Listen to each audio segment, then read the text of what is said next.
So this is probably how most of us use ChatGPT or other large language models. We open a chat, type what we need, give it some context, and then we do some version of that all over again next time we open it up. And that's how I used to do it too.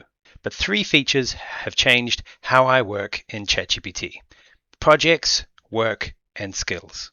And today I'm going to show you these features as we start a new piece of work.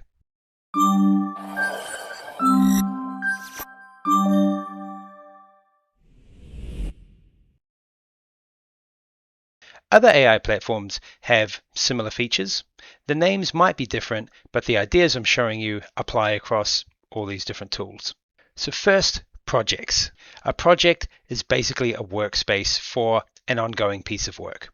Instead of everything living in one isolated chat, I can keep everything here in a project. So here's some of the previous chats I've started in this project, and under sources you can see that I've got a bunch of different documentation that provide context. So for example, this project already contains the documentation and JavaScript code for how we build our AI simulations.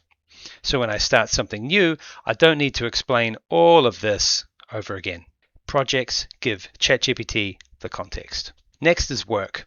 Chat is great when I want to ask questions or brainstorms, but I use work when I've got a larger task or some output that needs to be built.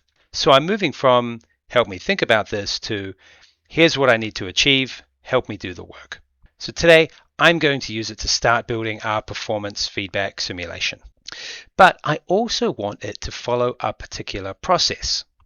And that's where the third feature comes in. A skill is a reusable workflow that teaches ChatGPT how I want a particular type of task done.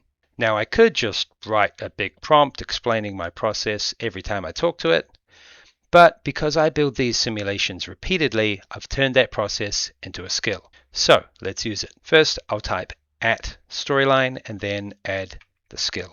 I'll give it a quick prompt to get it started, and then instead of immediately generating everything, it starts walking me through the design, because that's what I programmed it to do. So here it asks me about this for some more information, and I'm going to tell it this information here.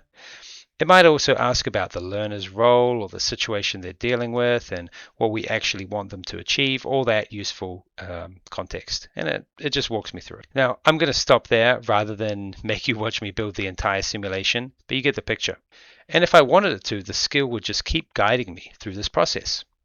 So instead of reinventing my workflow every time, I've made it reusable. And not just for me, but for others on my team as well. So what else could you do with projects, work, and skills? Well, it doesn't have to be an AI simulation. Imagine you're scoping a new learning program, and your project could hold all your stakeholder notes, organizational context, and your source material.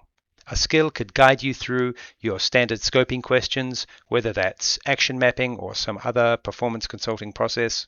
And work could help you analyze all that and create the deliverables such as a high-level design or a business case document. You can use projects for vibe coding. I've also used work to create more traditional outputs like this search engine optimization review of our website. So the simple way I think about it is project is the context, work is doing the work, and then skill is a repeated process. So instead of constantly starting with a blank chat and trying to write the perfect prompt every time, I'm building up context and workflows that I can reuse. So what's one thing that you do repeatedly that you could set up like this?